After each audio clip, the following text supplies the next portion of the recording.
Right, today we have the Leica M11 Monochrome.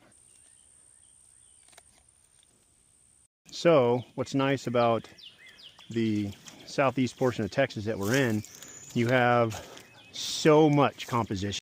All right, we got the Voigtlander f4.5 15 millimeter. It is the ASPH. I'm going to throw that on. The 35 is a little limited for this, so I'm going to pull off the Summilux and shoot that real quick. Go ahead, get this on. Put it on f4.5. Infinity. See what we get. Wow.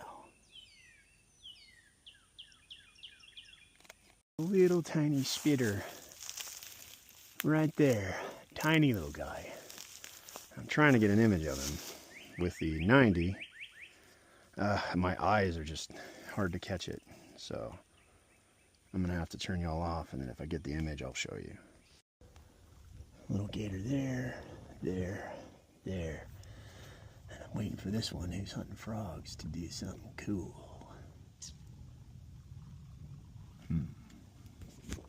39%. Why is it only 39%?